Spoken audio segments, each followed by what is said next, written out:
Ciao a tutti ragazzi, benvenuti e bentornati nel mio canale. In questo nuovo video vi porterò con me nel mio primo viaggio in Islanda.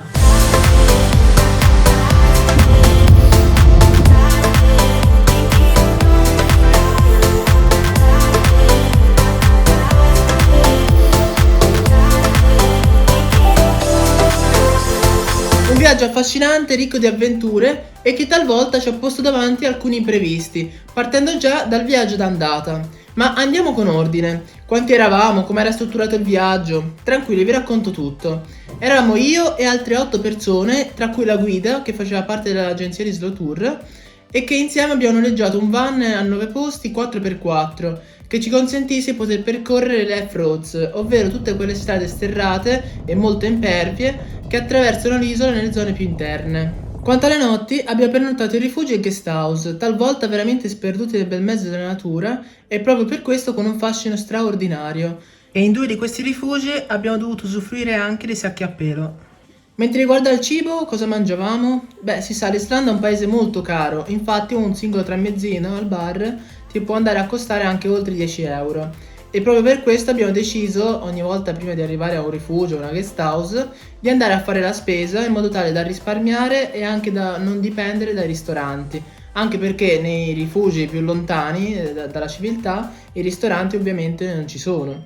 In questo video vi parlerò non solo di tutte le mete che abbiamo raggiunto, dandovi molte informazioni sia geologiche ma anche riguardo alla cultura islandese, ma anche di tutto il percorso che abbiamo intrapreso, partendo già dal viaggio d'andata che è risultato molto travagliato, dove abbiamo avuto voli cancellati, voli persi e abbiamo avuto anche la paura di aver smarrito le valigie. Siamo in ansia, mamma mia.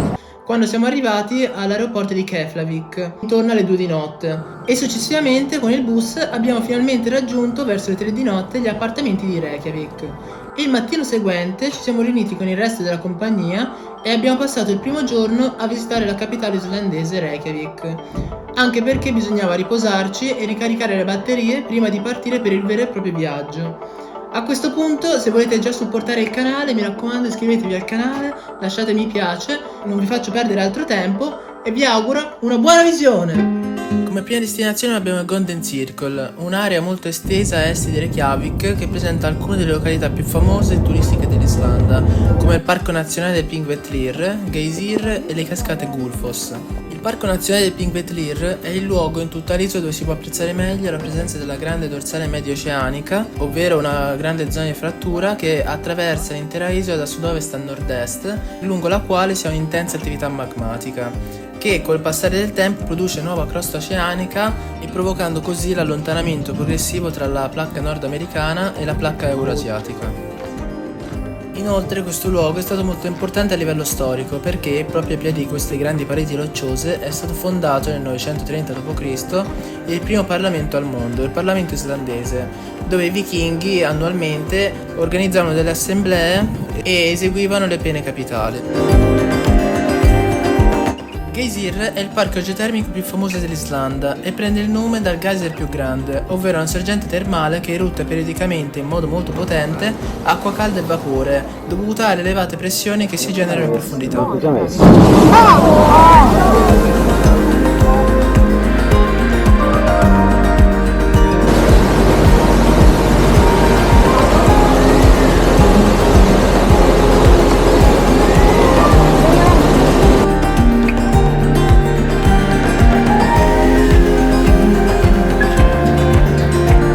Lasciandoci il Golden Circle e la civiltà alle spalle, ci si addentra nelle zone più selvagge e interne dell'isola, dirigendoci al Kerlingarfjall, posto nel bel mezzo di 2 grandi ghiacciai. È una zona vulcanica tuttora molto attiva che presenta un magmatismo diverso, non basaltico ma riolitico, ovvero più ricco in quarzo e felspati che a contatto con le acque meteoriche tendono ad alterarsi e andando a dare origine alle argille, che conferiscono al terreno una colorazione molto variegata e insieme alle numerosissime fumarole, fanghi bollenti e anche alla presenza di un fiume caldo rendono l'atmosfera di questo luogo davvero surreale.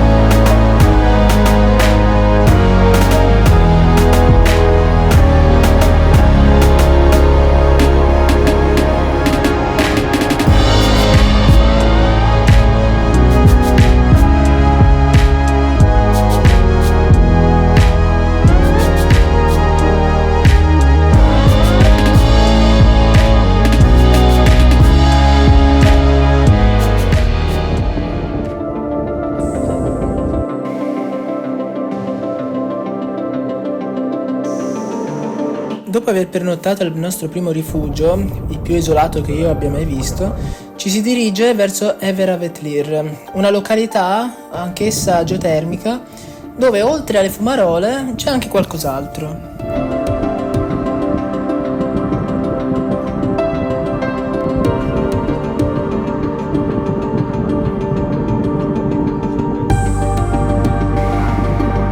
Ma perché ti stai togliendo i vestiti con 5 gradi fuori, direte voi? Beh, perché proprio qua davanti a me c'è una bella pozza d'acqua calda, che in Islanda sono molto diffuse, e che io non ho voluto assolutamente perdermi l'occasione di farci il bagno, nonostante avessi patito molto il freddo prima di entrare, e che ovviamente una volta entrato non volevo più uscire.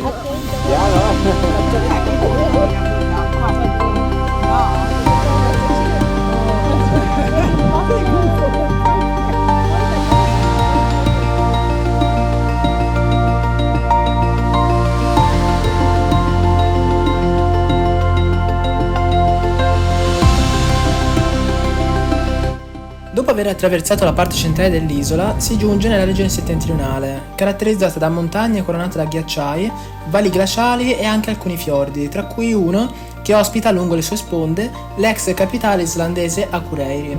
Dopodiché si raggiungono le cascate Godafoss, una delle cascate più famose in Islanda, rappresentate da 5 salti d'acqua e che sono molto importanti perché rappresentano la conversione religiosa del popolo islandese dal paganesimo al cristianesimo, avvenuta nel 1000 d.C.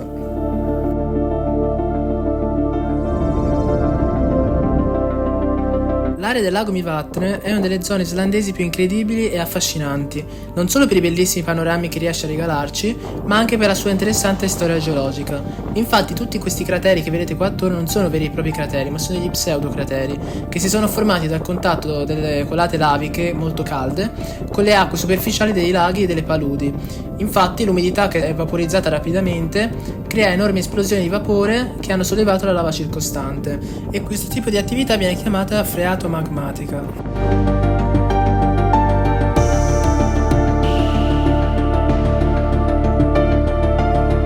A pochi chilometri a nord del lago Mývatn ci si trova nella caldera di Krapla, una grande depressione formata da una serie di eruzioni vulcaniche di tipo fissurale, ovvero che la lava basaltica è fuoriuscita non da un cratere centrale unico, ma da una grande frattura chilometrica e che ha una direzione simile alla dorsale medioceanica.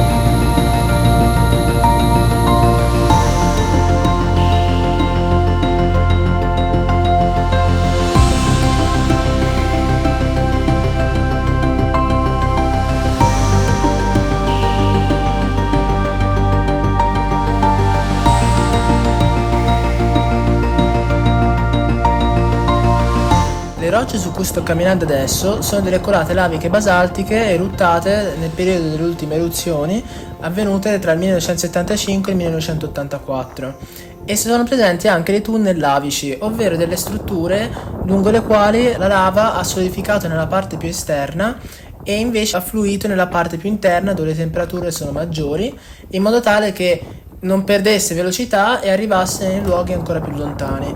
Talvolta questi tunnel si possono interrompere e quindi la lava, accumulandosi, può andare a aumentare troppo la pressione e quindi causare esplosioni lontane dalle bocche eruttive.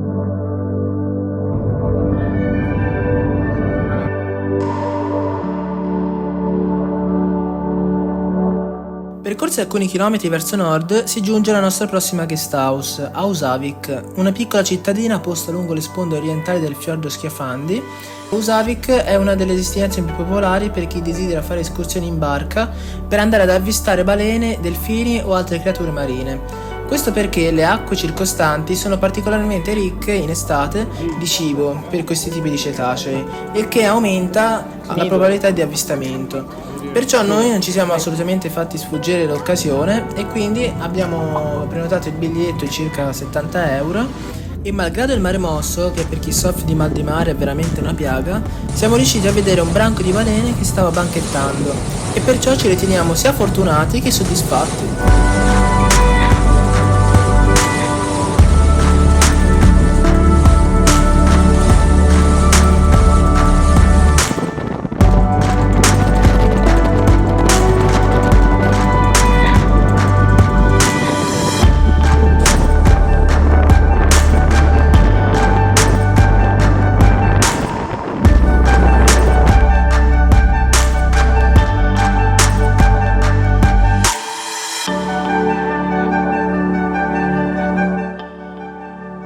pernottamento a Osavik e aver raggiunto il punto più a nord del nostro intero viaggio, a 66 gradi e 12 primi nord, si giunge all'Iceberg Canyon, un grande canyon a forma di ferro di cavallo caratterizzato da imponenti pareti rocciose verticali che circondano una zona pianeggiante ricca di vegetazione.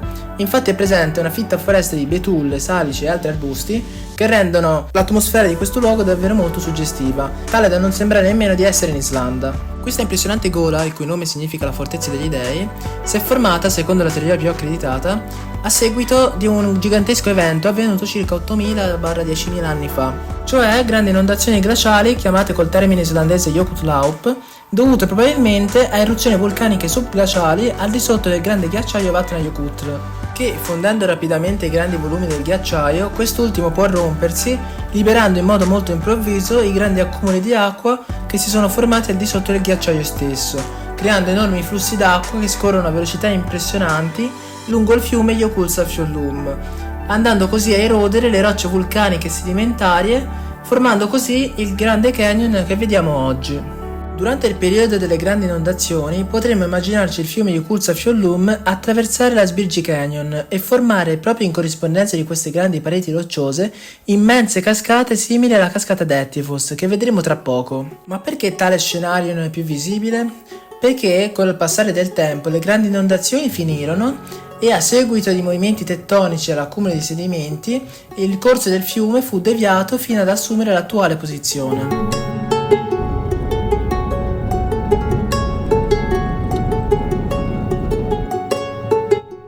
Pochi chilometri a sud dell'Iceberg Canyon troviamo Dettifoss, che con la sua enorme portata, addirittura talvolta può superare i 200 metri cubi d'acqua al secondo, si candida come una delle cascate più potenti d'Europa.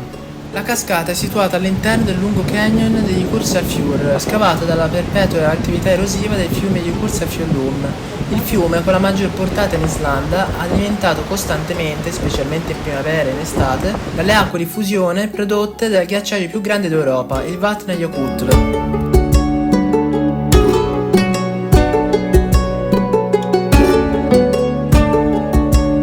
Dopodiché per pranzo si prende un bel piatto caldo a Fjalladyr, un luogo davvero tradizionale islandese, sperduto nel bel mezzo della steppa, e dove è possibile vedere le tipiche casette islandesi in legno ricoperte in torba e con il tetto erboso, insieme ad una fattoria. Infatti Fjalladyr significa dall'islandese allevamento di montagna, ovvero una tradizione storica che vede portare i greggi di pecore a pascolare liberamente per tutta l'isola, per poi essere radunati in autunno prima della stagione invernale.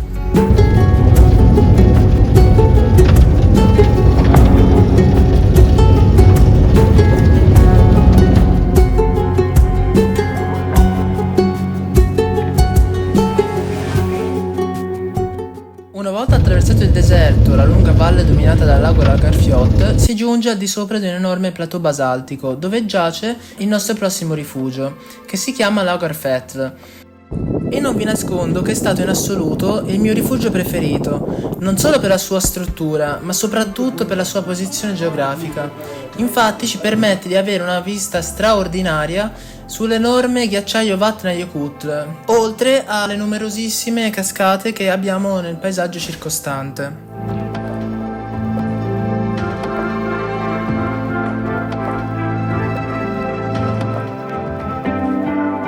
E ciliegina sulla torta, presenta ben 2 pozze d'acqua calda esterne dove si può fare il bagno in completa serenità, regalandoci un'esperienza prima da pazzi, perché uscire e fare il bagno con il vento freddo non è mai molto consigliabile, però comunque una volta che siamo dentro queste pozze calde, vi giuro, vi dà delle sensazioni davvero uniche che almeno una volta in Islanda bisogna provare.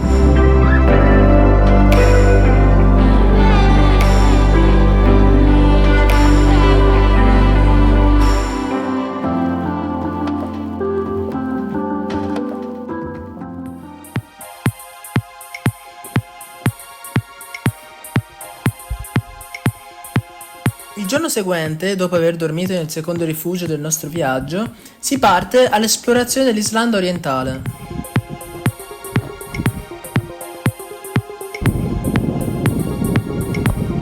Come prima destinazione ci siamo fermati a Engifoss, un luogo che a prima vista non sembra regalarci nulla di che, ma che dopo aver percorso per circa 20 minuti il sentiero ci mostra un paesaggio davvero incredibile. A partire già da piccole cascate che si insinuano tra i basalti colonnari perfettamente geometrici e per questo in Islanda sono un vero e proprio simbolo e fonte di ispirazione per la costruzione dei monumenti.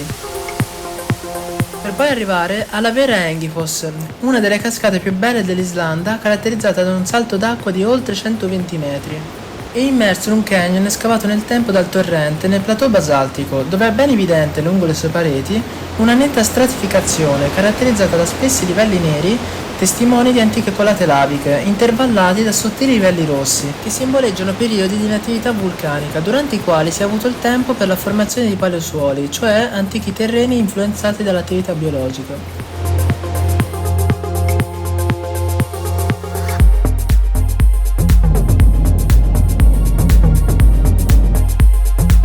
Procedendo verso est e attraversando il passo dell'Oxy, ci si affaccia sulla costa orientale islandese, caratterizzata da una grande quantità di fiordi incastonati nel bel mezzo delle montagne.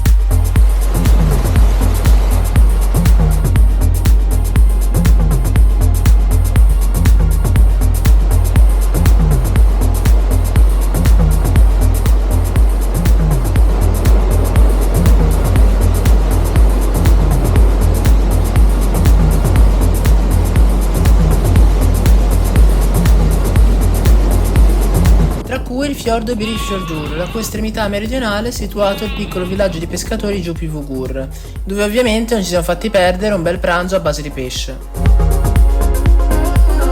Dopodiché si raggiungono le grandi lagune litoranee, caratterizzate da lunghissimi cordoni litoranei con una probabile origine glaciale, che separano le agitate acque oceaniche dalle acque calme lagunari, e per questo motivo quest'ultime sono molto ricche in biodiversità.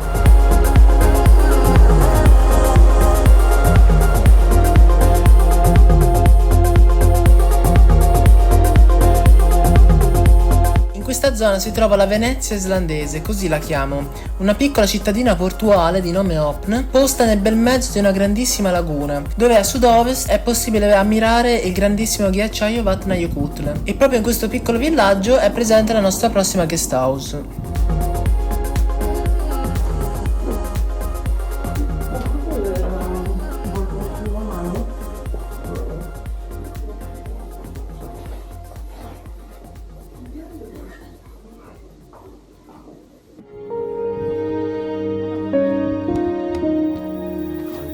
Il penultimo giorno è stato in assoluto quello più scenico, perché abbiamo percorso quella parte della Ring Road molto prossima al grande ghiacciaio Vatnajökull, che si manifesta con spettacolari panorami sia sul ghiacciaio stesso, ma anche sulle vaste lagune glaciali, come la più nota e famosa Jökulsárlón. Queste lagune glaciali si originano quando il progressivo arretramento della fronte del ghiacciaio rilascia grandi quantità di acque di fusione all'interno di un bacino contornato dai depositi glaciali che assumono delle forme simili a delle colline chiamate morene, come quella su cui sto camminando in questo momento. Quando questi bacini sono connessi al mare, come nel caso della Jökulsárlón, gli iceberg contenuti in essi possono andare alla deriva verso l'oceano e possono anche depositarsi lungo le spiagge, regalandoci dei luoghi come la Diamond Beach. Un luogo davvero surreale, caratterizzato da netti contrasti tra le nere sabbie vulcaniche e i grandi blocchi di ghiaccio.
pomeriggio molto soleggiato abbiamo abbandonato la zona del Vatnajökull dirigendoci verso ovest, attraversando le grandi distese alluvionali chiamate Sandur e che insieme alle vaste colate laviche hanno inglobato nel tempo alcune isole che ci appaiono come montagne isolate nel bel mezzo della pianura. Dopo aver percorso molti chilometri si arriva al nostro prossimo luogo dove pernotteremo, anch'esso molto sperduto, posto poco più a sud del grande ghiacciaio Mýrdalsjökull. Se vi piace la curva la facciamo dritta. Si tratta di un camping di nome Tagil posto all'interno di un canyon, dove durante la cena la guida ci ha proposto per divertimento di assaggiare l'akatr, ovvero lo squalo putrefatto, che rappresenta un'antica pietanza tipica islandese dal sapore molto forte e che ho avuto il piacere con molto coraggio di provare. Dopodiché abbiamo dormito all'interno di sacchi a pelo in attesa del nostro ultimo giorno. Ebbene sì, siamo giunti all'ultima parte del nostro lungo viaggio, dove andremo a visitare la parte sud-occidentale dell'Islanda, a partire dalla spiaggia nera, Reynisfjara, molto famosa sia per la sua lunghezza, ma soprattutto per la sua scogliera. Infatti su di essa è possibile ammirare delle spettacolari colonne di basalto, che si formano quando una colata lavica oramai solidificata si raffredda ulteriormente, e come accade con l'essiccamento delle argille, la roccia basaltica tende a contrarsi, generando così degli stress interni alla roccia stessa, che vanno così a provocare delle fratture sia verticali che esagonali, che danno così origine a questi spettacolari basalti colonnari.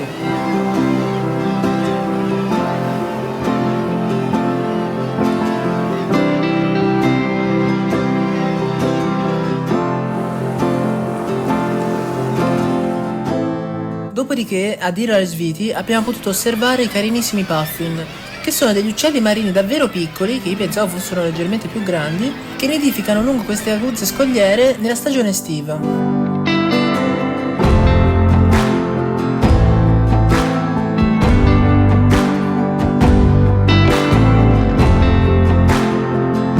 Successivamente, procedendo verso nord in direzione Reykjavik, si fa il tour delle cascate più visitate in Islanda, che vengono alimentate costantemente dai grandi ghiacciai Eyjafjallajökull e Mýrdalsjökull, dove vi è la cascata più iconica islandese, Skogafoss.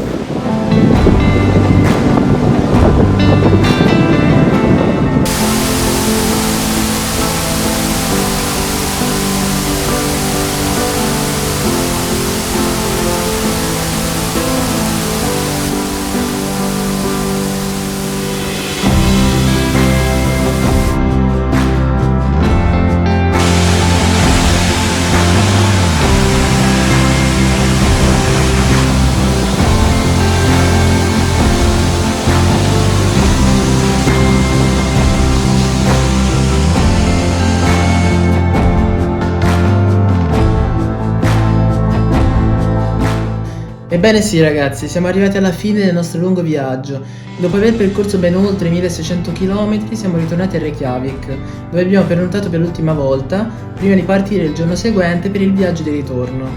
Ed è qua che la nostra compagnia si è sciolta, infatti ognuno di noi ha preso strade diverse e per questo utilizzo questo video anche per mandare un caloroso abbraccio a tutti i miei compagni di avventura che mi hanno reso questa esperienza ancora più unica e con i quali mi sono trovato veramente molto bene. E ringrazio moltissimo anche la nostra guida di Slow Tour, che si è resa molto disponibile per tutte le nostre necessità e che ci ha dato tantissime informazioni sia geologiche, ma anche riguardo la storia e la cultura islandese, che ho provato a trasmettervi al meglio in questo video. E se queste informazioni vi sono risultate utili e hanno risposto a molte vostre curiosità, oppure in futuro quando andrete in Islanda la vedrete con occhi diversi, scrivetemelo qua sotto nei commenti che a me farebbe molto piacere. E per chi è arrivato fino a questo punto del video, scrivete qua sotto nei commenti hashtag sempre presente, perché sono molto curioso.